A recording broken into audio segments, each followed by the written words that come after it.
back, everybody. This is another episode of the Exodus Project.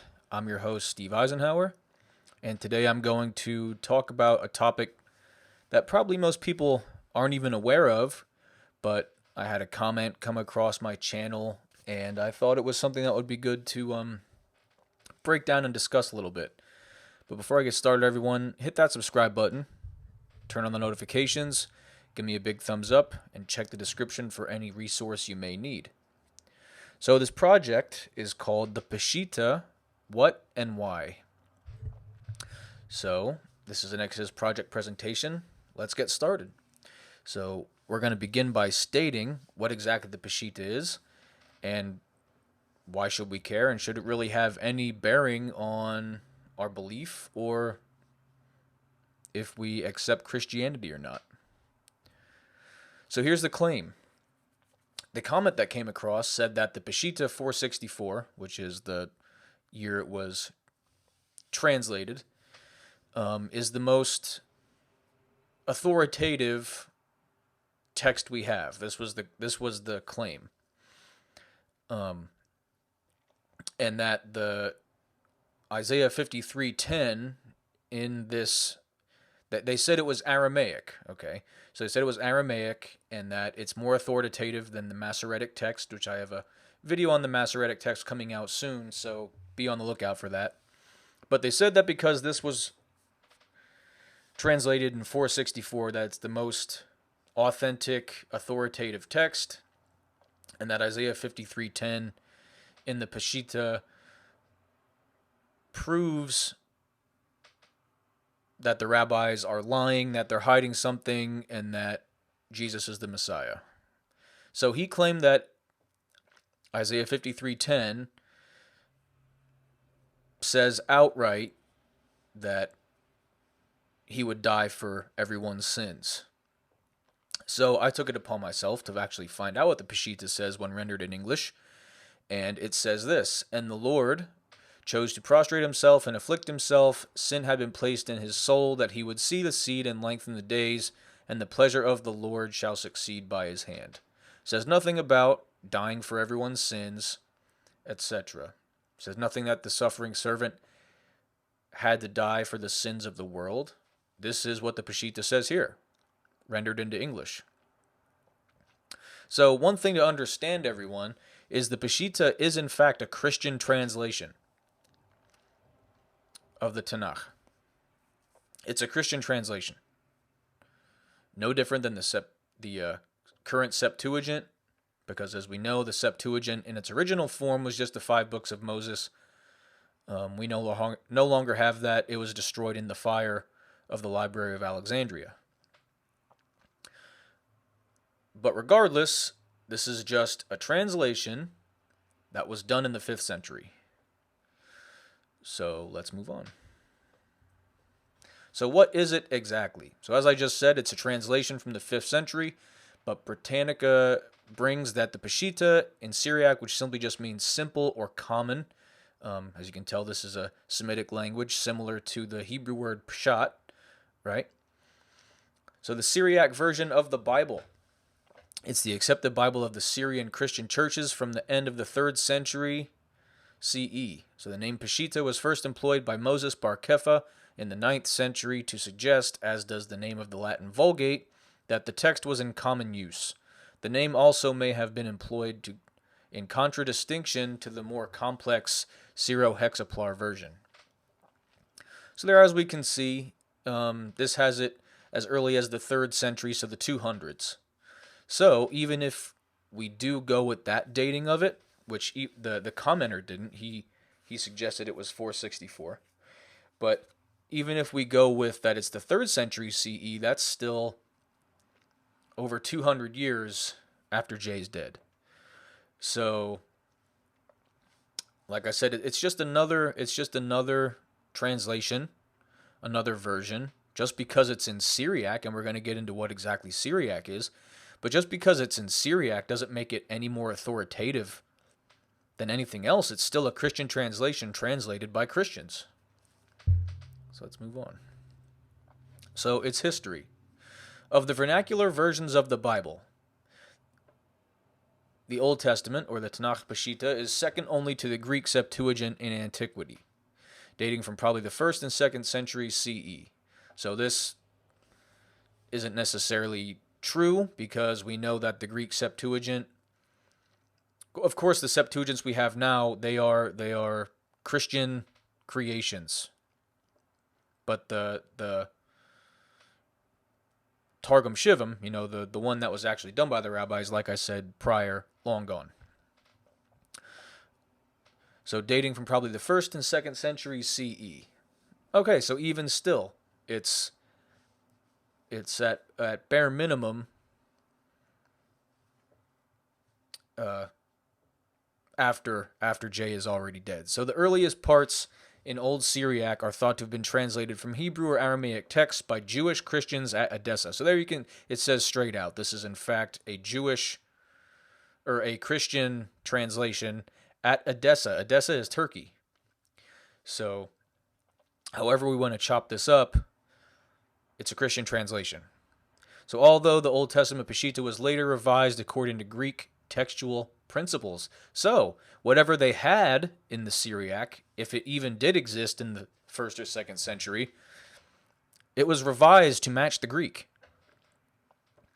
The earliest extant versions of the New Testament Peshitta date to the 5th century, so that's what he's referencing, is the 464 5th century Peshitta, and exclude the second letter of Peter, the second and third letters of John, the letter of Jude, and Revelation to John, which were not canonical in the Syrian church. So here we can see this is year 500.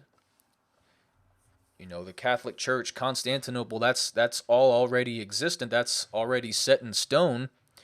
And the Syriac Church, the Syrian Orthodox Church, is disagreeing as to what books even go in the Bible. So this is far from mainstream Christianity, as the canon of their texts don't even match. So what exactly is Syriac? So the Syriac language is a Semitic language belonging to the northern central or northwestern group that was an important Christian literary and liturgical language from the 3rd through the 7th century. Syriac was based on the East Aramaic dialect of Edessa, which is in southeastern Turkey, which became one of the chief centers of Christianity in the Middle East at the end of the 2nd century. The earliest Syriac inscriptions date from the first half of the 1st century. The earliest documents not inscribed on stone date from 243. Because of a theological dispute, Syriac-speaking Christians divided during the 5th century into the Church of the East, the so-called Nestorian Church, or East Syrians, under the Persian sphere of influence, and the Myophysitic Syriac Orthodox, the so-called Jacobite Church, or West Syrians under the Byzantine sphere. After this division, the two groups developed distinct dialects, differing chiefly in the pronunciation and written symbolization of vowels. So that's a lot to take in, but as we can see, this Syriac language wasn't really being utilized where Jesus lived. It wasn't being utilized by the apostles. It wasn't being utilized by anyone in the Holy Land, right? We understand that this is a dialect in Turkey. Syria, Turkey. That's, Antioch. That's Paul's home base. Is that area there? So just because it's a Semitic language, that doesn't mean it's authoritative. For example, Arabic is a Semitic language. Does that mean if we have an Arabic translation of the Hebrew, that's more authoritative than anything else? The language that was spoken in Carthage was Semitic. Does that mean if we have a Bible from Carthage, that makes it more authoritative? This is just silly. We know for sure that this was in fact a Christian translation. I'm going to beat that over the head. What he claimed that the Isaiah 53:10 in this Syriac translation said verbatim that, the suffering servant would die for the sins of the world. I demonstrated in the very first slide that's not the case. So first of all, we can understand he's being dishonest. But furthermore, even if he weren't, even if it did say that, this is a Christian translation, and there is going to be Christian theology worked into the translation. So let's move on. Further, what is Syriac? Syriac also was the local dialect of Aramaic in Edessa and evolved under the influence of the Church of the East and the Syriac Orthodox Church. So, Myophysitism. This was a word that was mentioned in the prior slide. What is Myophysitism? It is the Christological doctrine that holds Jesus, the incarnate Word, is fully divine and fully human in one nature, physis. It is a position held by the Oriental Orthodox churches and differs from the Chalcedonian position that Jesus is one person in two natures, a divine nature and a human nature, which is considered diaphysitism. So as we can see, the Christology of these early churches didn't even match one another, right? And this is already the 5th century. So if this church doesn't even match Christologically, theologically with its sister churches, why should a Christian accept this text, much less, a Noachide, so or a Jew for that matter? So what bearing does this have? The multiple Orthodox churches, whether it be, Eastern Greek, Russian Orthodox, the Syrian Orthodox, or, the Western Orthodox, the Catholic Church, their Christologies didn't even align.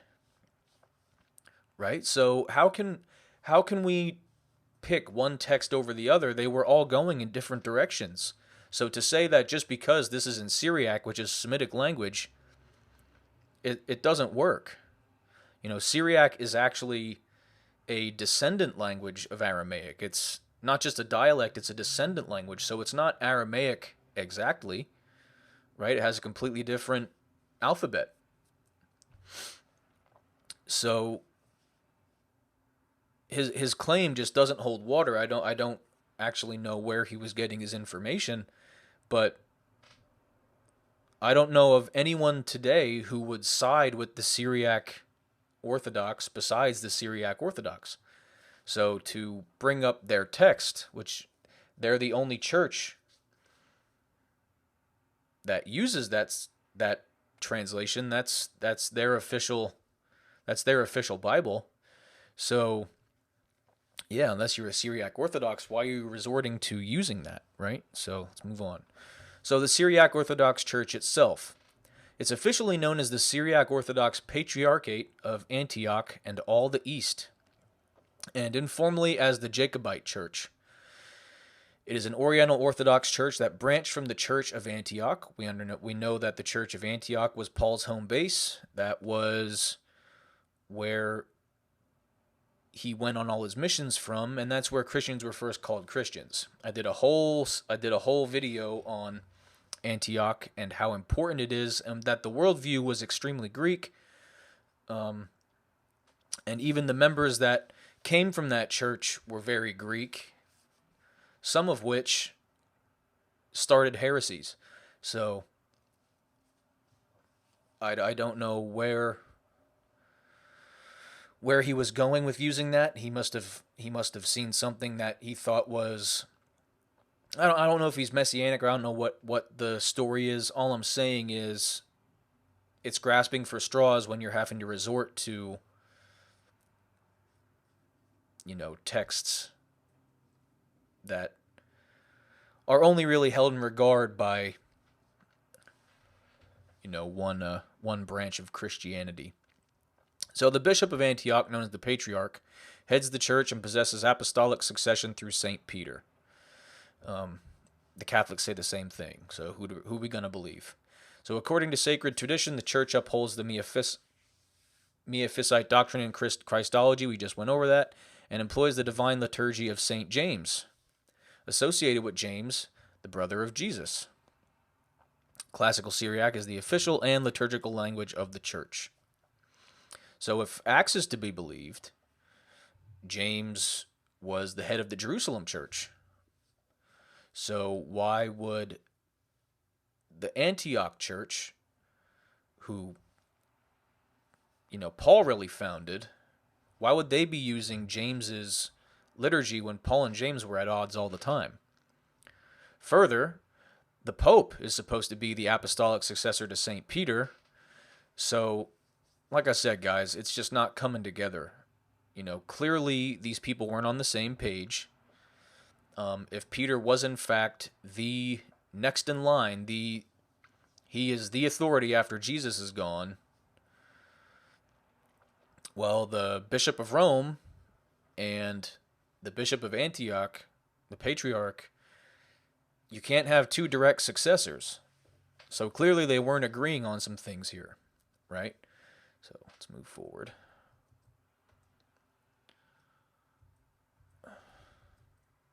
Okay, so that's the last slide.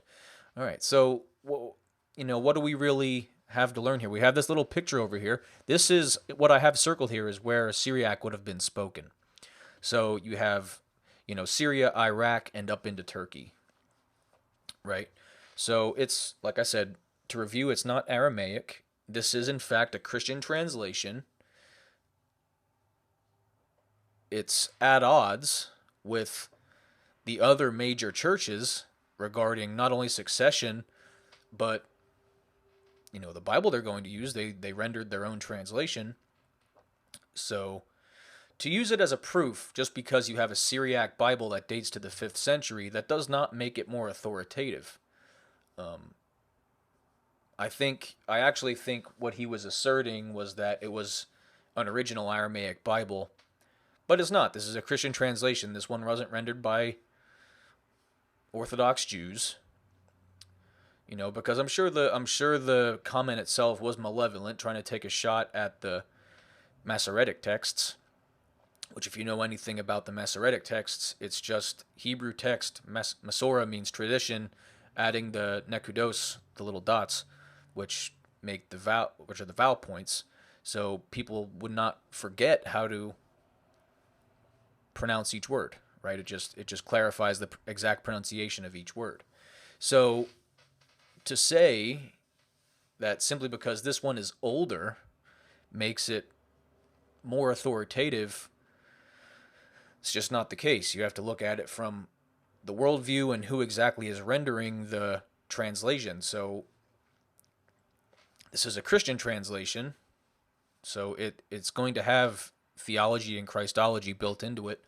And even still, what was presented, the comment, what it said, Isaiah 53:10, in this Syriac translation said, isn't actually what it says. So all I can say is, people, just check your sources, and don't be presumptuous. If we're dealing with what Christians would say, an eternal matter here, right? Eternal life or death. Don't just jump on the first thing you see. Do a little bit of research and make sure you're sure, and study some history, people. History is really important to understand the movement of ideas and worldviews, and just how all these things really went down, and what the people were like. We can see a lot into the past when we study history. So yeah, just don't believe everything you hear, people. Do your own research. Don't even believe what I said here today. Just take what I said, do your own research, form your own opinion. And yeah, just because something is older does not mean it's more correct. And we have the Dead Sea Scrolls, and it has tons, like, if the Dead Sea Scrolls, just because they were older, were the most authoritative Bible, then David would be a woman, because in Psalm 22, my hands is rendered with a hey on the end, making it feminine, her hands. So people had to write books by hand back then. If you messed up. It wasn't a very quick process to fix it. So, we can attribute a lot to scribal error. So just because things are older doesn't necessarily mean they're more correct, people. So yeah, do your research, know the worldview, understand the region, and I hope this helped. I hope this cleared it up, and I hope it to the commenter. I do believe your handle was the Faith of Abraham or something like that. I hope you see this video. I hope it clears it up a little bit for you and you get some history on, this translation. But until next time, everyone, this was the Exodus Project. I'm Steve Eisenhower. See you next time.